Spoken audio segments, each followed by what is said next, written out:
ఇక చూద్దామా?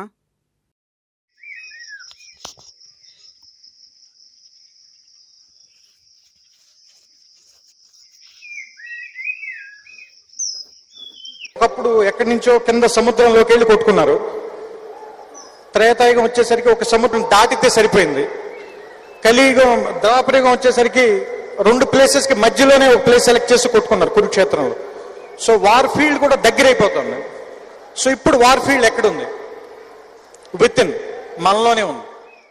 ఆయన చెప్పింది కూడా నిజమే కదా.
చెప్పించుకోవడానికి నీతో 1000 ఏళ్ళు నడిచి నీతో కలిసి ఉండాలని.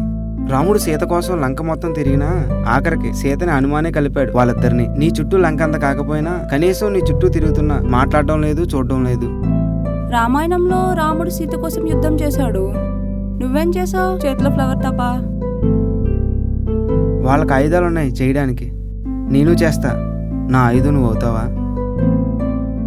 ఇంత తెలివైన వాడివి ఇన్ని రోజులు ఏ అమ్మాయి పడకపోవడం ఏంటి? తెలివి ఉంటే సరిపోదుగా, మనసుకు నచ్చే అమ్మాయి కూడా దొరకాలిగా. నాకు లవ్ చేసే ఆలోచన లేదు, లవ్ చేసి బాధపడే ఓపిక కూడా లేదు. మా గురూజీ త్రివిక్రమ్ ఒక మాట చెప్పాడు.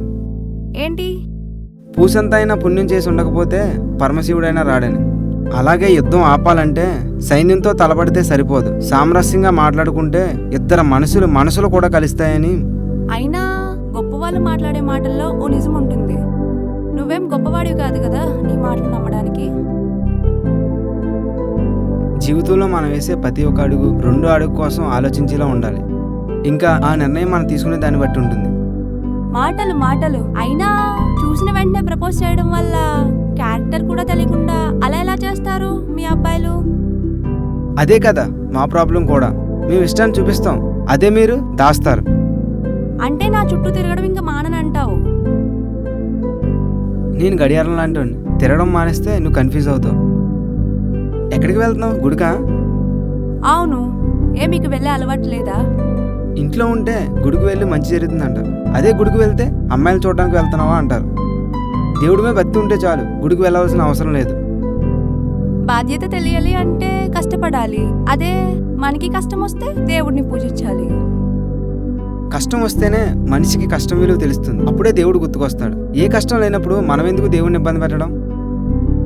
ఈ ప్రపంచంలో కష్టం వస్తేనే దేవుడు గుర్తుకొస్తాడా? ఏ కష్టం లేకపోయినా ప్రశాంతత కోసం దేవుడిపై నమ్మకంతో కూడా వెళ్తాం కదా. ఈ ప్రయాణం ఎంతవరకు? నేను నీతో నడిచే నడక, నీతో ప్రయాణిస్తూ నీ ప్రేమను పొందే వరకు. ఇన్ని సంవత్సరాలు పొందిన ప్రేమ ఇప్పుడు ఎలా ఆశిస్తున్నావు? ప్రేమ దొరికాక వెతకాలనిపించదు, అదే ప్రేమ దొరికితే విడవాలనిపించదు.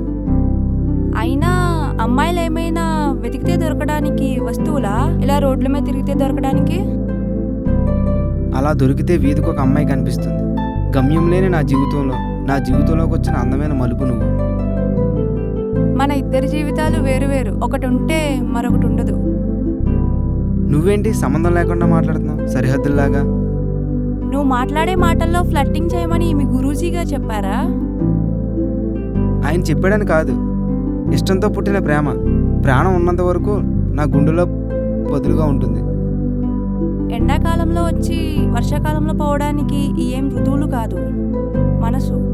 అర్థమైందా మాకెవరు నచ్చుతారో? నీతో కలిసి 7 అడుగులు వేద్దాం అనుకున్నా, కానీ నువ్వు మాత్రం 7,000 అడుగులు వేయించావు. ఇక్కడే అయిపోయింది కదా సగం పెళ్ళి. ఇంతకన్నా ఇంకేం కావాలి నాకు? సరే, గుడి వచ్చింది, నేను వెళ్తాను.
ప్రసాదం తీసుకో.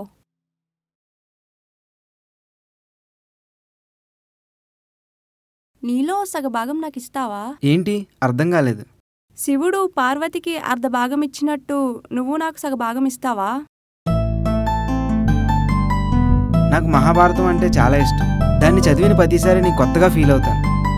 దాన్ని చెప్పింది వ్యాసుడైనా రాసింది మాత్రం విఘ్నేశ్వరుడు. ఆయన పితృదేవుడు సాక్షిగా, ఆయనకి ఎంతో ఇష్టమైన నందేశ్వరుడు సాక్షిగా చెప్తున్నా. Trust me,